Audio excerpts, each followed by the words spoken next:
Okay, everybody, please. Look, I'm not going to welcome you here today. The other people are going to do that. But what we're going to do for the next little while is sort of set the scene and explain, what it is that we're here for. But suffice to say that this is an opportunity for the people in this room to really contribute. This is a leadership opportunity that we really want you to take up. And it's sort of like a mantle that we want to hand over. 30 years ago I was out there in that room as excited as you are, and now it's my turn to bugger off. It's your turn to really take these roles and replace us old bastards with some new views and some new ideas. And we've got it this far, and look, we could have done it better. But there's a lot more to do. The world's changing, and it's a really, really big opportunity for you to take up this opportunity. So it's now your turn. We want you to treat it really seriously. So just a bit. I'm going to go through 4 or 5 things, but firstly the background. Then we're going to go through the outcomes. What we want from the couple of days. There are some rules. I'll go over those, and then I'll introduce some resources that you can refer to through the 3 days. But the background to this is that when John Howard first got in years ago, there was one of these in Parliament House, and I was at it. I think it was late 90s or something like that, and John Anderson organised it. And some of these things are really useful and really interesting, but they don't really develop into much. And we want to sort of start developing action plans. So we really want you people to take what's been done. We want you to take what's been thought about over the years and take it into this new century and this new future. So there is an NFF blueprint that has been distributed late last year, and it's a document you should have all have considered and referred to. The Minister has released a white paper prior to the election, and again, a useful document that you should all refer to. And it's a lot about values. They're a lot about what we believe in. But we need a bit more of where we're going. We need a bit more vision. We need a bit more future here. So your industries, and some of you from beef and wool and horticulture and wine and everything, seafood, you've all got industry plans and industry goals and things. I want you to refer to all of those and understand what they are. And obviously, there's a lot of community input that you will have all been engaged in, and that's around society, it's around environment, it's around, the social connections that we're all used to in rural and regional Australia, and the Indigenous connections and so on. So we've got some lots of background there that we can refer to, and that's really useful. So the outcomes, I want you to develop over the next 3 days are around action plans. But I want your action plans to be, a level above what the background is, a level above and beyond the NFF blueprint, and a level above and beyond what the ministerial white paper has been. And try and think, a lot longer and a lot broader, and think about it. I was there 30 years ago, and if you're standing here in 30 years, what would that look like? What would you like to be able to explain you did in that period of time? So think about it in a longer term, and think about it across all of agriculture. Think about it not only in terms of your own businesses and your own communities and your own industries, but all of agriculture. So there's this time and space aspect of where we need to go and where we want you to think. But there are 4 things that you may be able to do with this plan. If you can develop some action plans, you actually may be able to influence government policy. And our next speaker is from government, and Anastasia really wants to listen to what you want to say. So can you influence government policy? What sort of money and what capital will we need to deliver into this plan? So can you attract investment, and can you guide the investment you attract, and where does that money come from, and how does that work? These are the sorts of things that you will need to think about. The third thing is about what education will we all need? What training, what development, what capacity do we have to build to deliver into this future that you want to create? And fourthly, the engagements. Who do you need to involve? And agriculture these days is more about involving people than it's ever been. It's more about engaging in the rest of society and it's a globe, and it's a bloody smaller globe than it was when I was in this room 30 years ago. It's a lot more connected than it's ever been. So who do we engage and who do we involve? So it's about influencing government policy. It's about attracting and guiding investments. It's about defining the education needs. And it's about who do we involve, who do we engage. So some really, really big picture challenges for everybody to consider. So the rules, and look, the rules are that we want you to think deeper and wider and longer and bigger than you probably instinctively want to. We want you to really challenge yourselves about how you think. And we've got two guest speakers coming up next that will really lift where you want to go to. I'll introduce them shortly. But I want you all to have your say. And I know in the room there's some extroverts and there's some introverts. Hand up all the extroverts. Oh, yeah. You lot shut up, all right? And the introverts, look, I know you're thinking it and you want everybody to shut the heck up so you can think, but we really want you to say it. So, manage how you present yourselves and manage how you respect how everybody contributes and encourage each other to respect how everybody contributes in this conversation. And that would be really good. So make the effort. And have a red hot go at trying to think through where you can take this. And this, another rule is that this is not a BNS. It is a. If you go out tonight, you need to be here in the morning. And I don't want anybody to miss tomorrow morning session or Friday morning session. And everybody who does, well, what do you think? Push-ups? Is there some sort of punishment? Well, I'll leave that to you people. You encourage each other to deliver into this. We're not going to chase you, but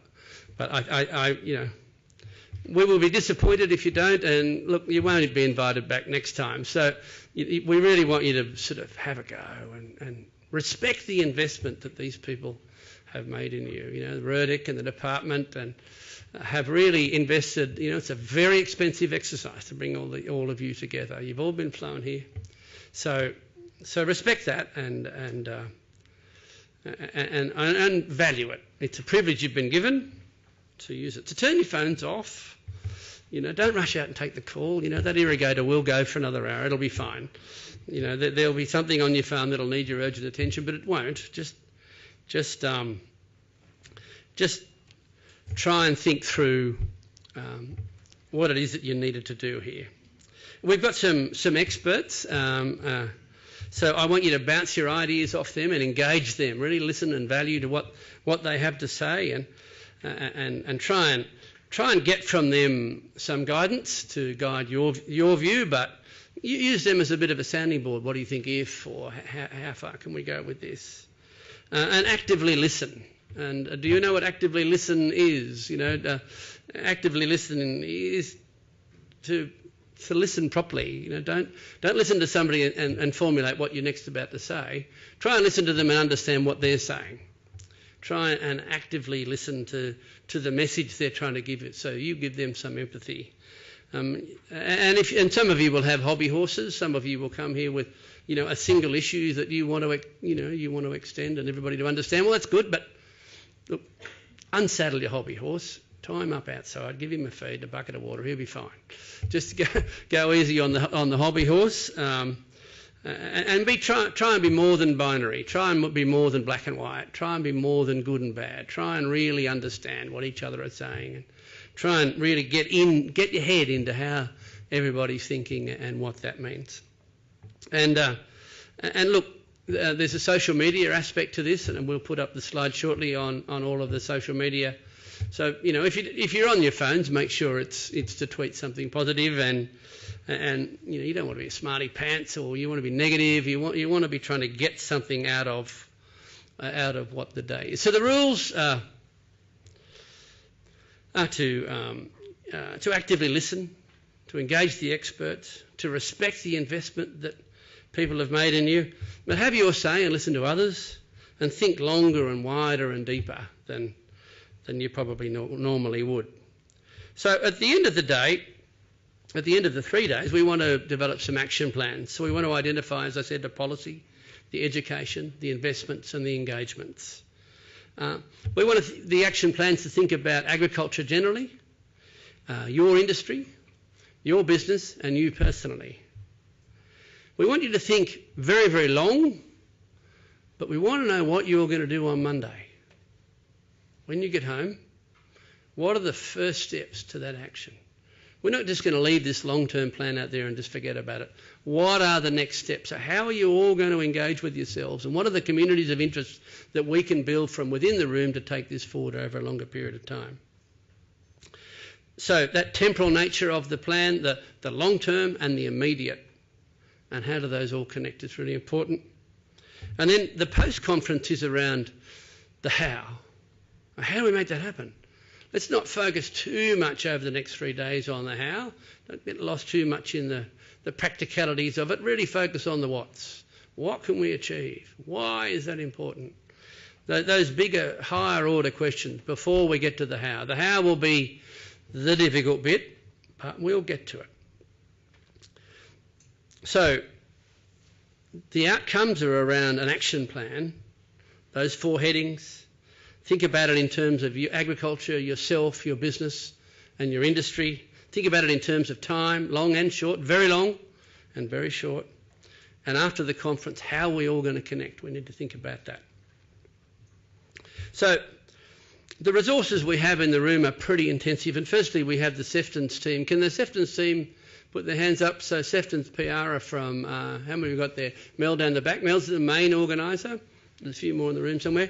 I can't see them. But there's about 5, I think, 4 from Sefton's, and they're going to be moving around the room and helping us organise ourselves over the next 3 days. We're going to break out into breakout groups and discussion groups, and they're going to be guiding you into that. We'll show you how to do that on the screen, but that will all develop over the next 3 days. The first one will be later on today.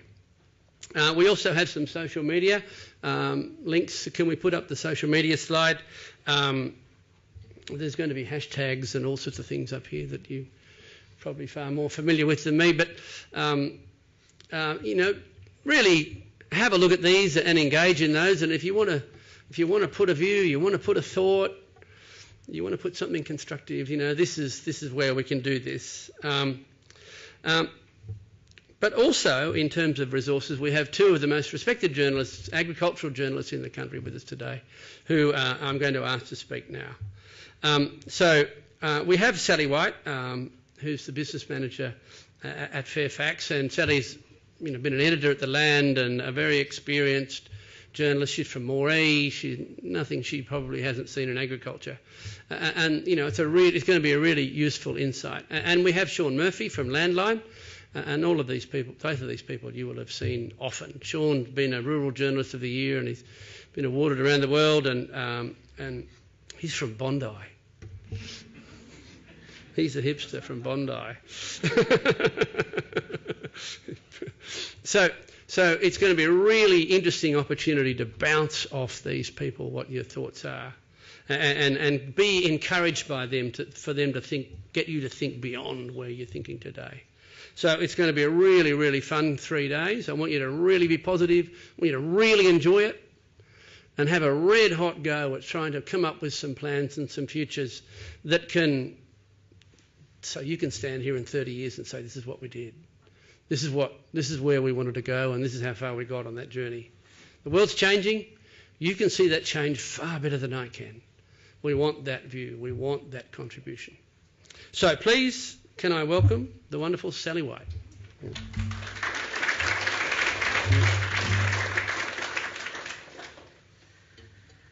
Gee, after that rap, I think Sean and I were both freaking out a little bit at 2 of the most respected. That's a bit big rap. Thanks, Mike. So as Mike said, I'm from Moree. Like many of you, I'm from a farm. And I think like many of the others in the room, I hope to one day return to the farm. I just have to work out how to fund that.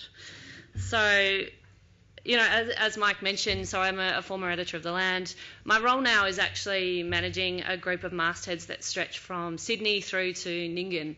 And I guess I'm getting a really different perspective now of how different audiences, in Sydney, for example, where I've got, some papers in places like St George and Cronulla, how they see agriculture and how they see their food. But I have spent most of my years in the media telling stories about farming. And I think one of the things that's always appealed to me about that is, apart from the fact that it's where I come from, is that in agriculture, people are incredibly generous about sharing their knowledge and sharing their time.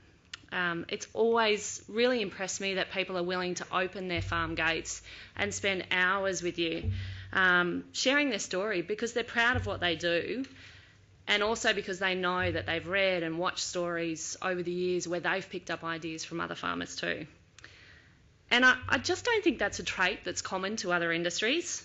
I really can't imagine a solicitor or a cafe being willing to share what kind of gross margin that they make, let alone offer advice on how, to other people and their competitors about how they do that. So I think it's something that really sets ag apart. And I think it's a lot of what this week at GrowAg is trying to capture, is that sharing of knowledge and ideas.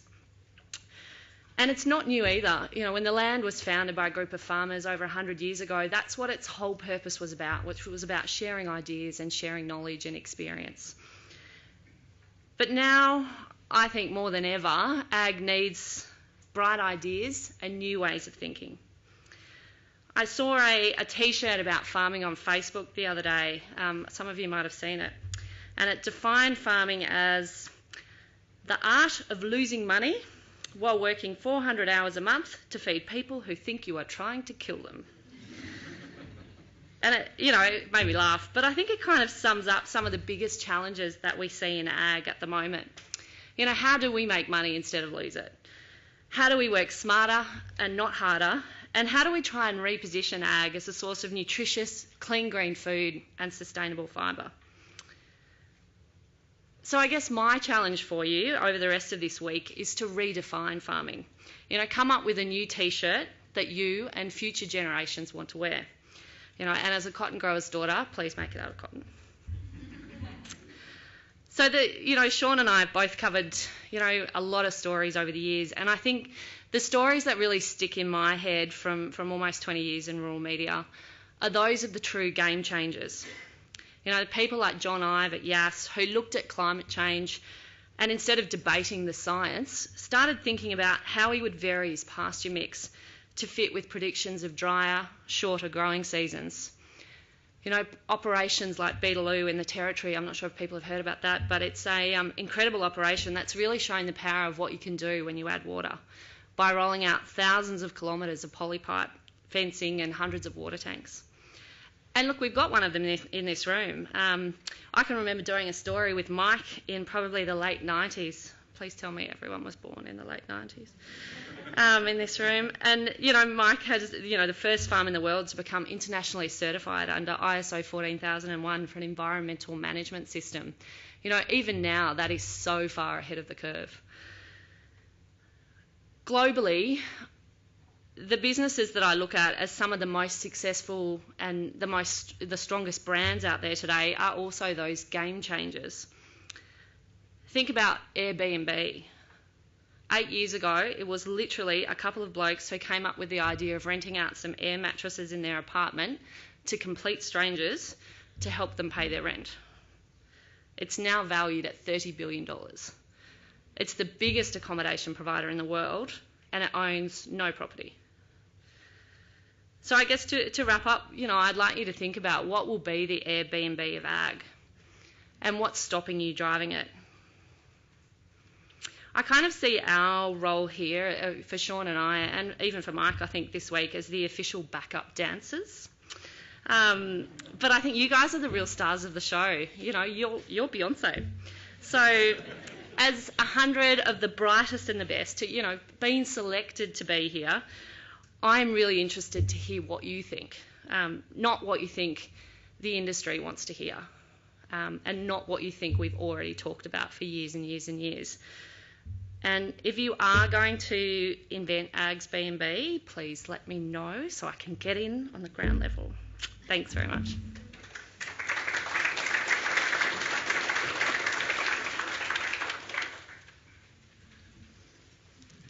Thanks, Sal.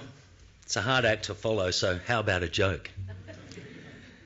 As a proud Irish Australian, did you hear the one about the Irishman who had twins? He's still looking for the other fella. Okay, dad joke, I know. My kids warned me. I stand here today humbled before you honoured delegates.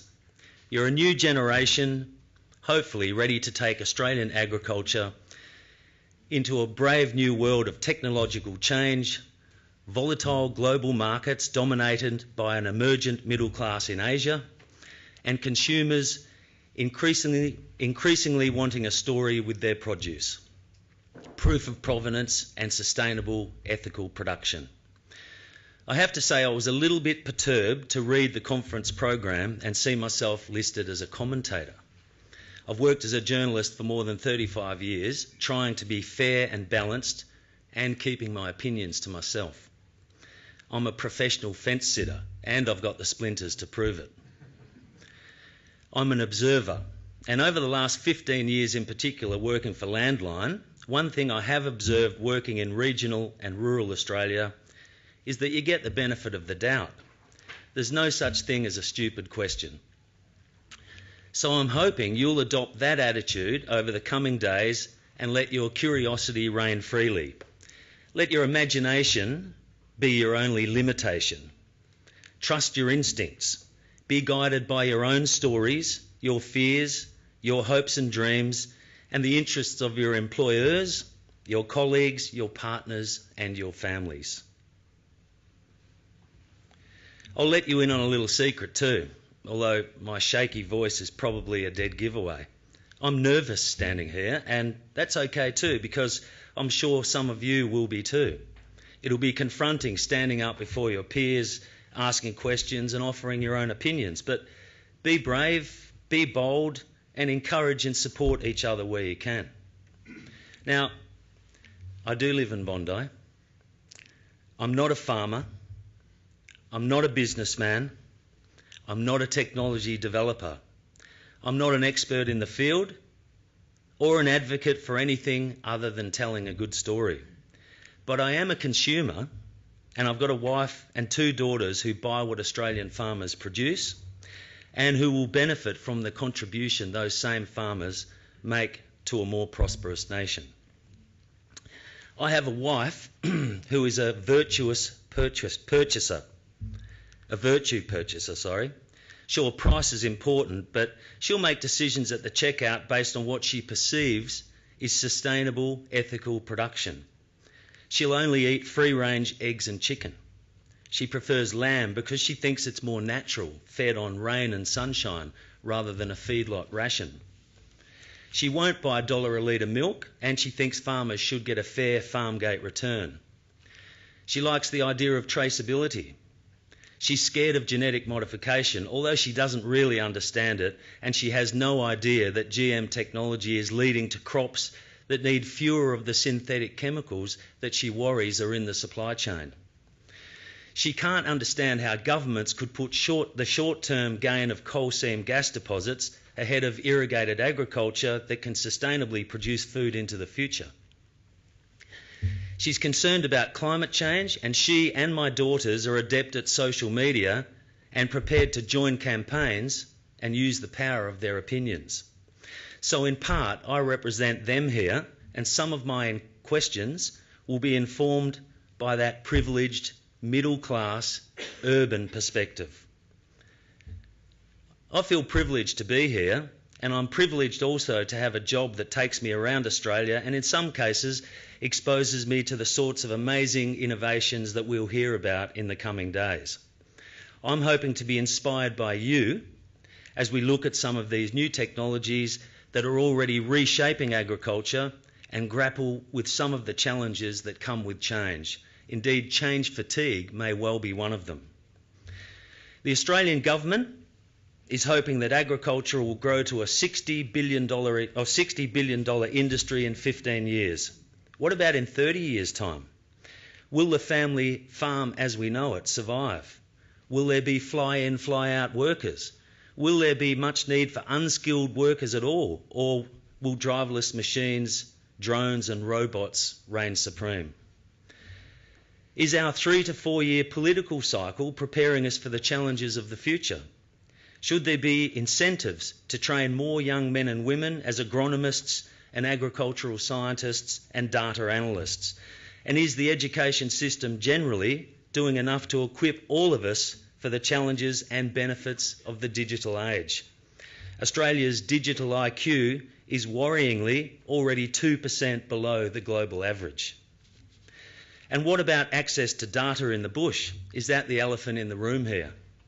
According to the Better Internet for Rural, Regional and Remote Australia Facebook group, a survey of almost 2,000 households in May this year found that 88% of customers did not have services that met their needs. Will Sky Muster cut the mustard and live up to expectations and deliver improved access at a more affordable price for customers unable to get on the broadband network? Is the importance of China to the future of Australian agriculture overstated? The world is awash with milk right now, and I wonder how much of this global glut is driven by unrealistic expectations of Chinese demand. That said, though, there's already more than 100 million people in China considered to be middle class. That's more than 4 times Australia's total population, and those Chinese consumers are showing a clear preference for clean, green, safe food, the sort of food that can be produced here in Australia, food that they can be confident of buying for their children. Australia's clean, green image is certainly an asset, and like any asset, it can grow in value or it can depreciate. There are risks. Are there risks, and what are the benefits to that asset that come with new technology? Will China's demand for food safety morph into more demanding expectations? Will first world issues like environmentalism and animal welfare be important factors in the world's biggest market? And then what about India? And is our nearest neighbour, Indonesia, the sleeping giant of opportunity? Should we be doing a lot more than exporting cattle to be fattened in Indonesian feedlots? And it's not just produce. What opportunities lie ahead for selling Australian technology and expertise? And here at home, what about foreign investment? Do we need clearer guidelines? And how do we encourage support for new high-tech businesses rather than just buying existing assets? And what's needed for agriculture to tap into Australia's $2 trillion superannuation fund? What about the role of social media? It's a two-edged sword that can be used to inform the market, but also to punish producers and industry sectors. So, honoured delegates, Sally and I are here to stimulate the discussions inspired by the impressive lineup of speakers to come. But I'm hoping that you can make us redundant, that you'll be fizzing with original ideas and questions. So again, be brave, be bold, be creative in your outlook, be inspired, and be challenged. Thank you.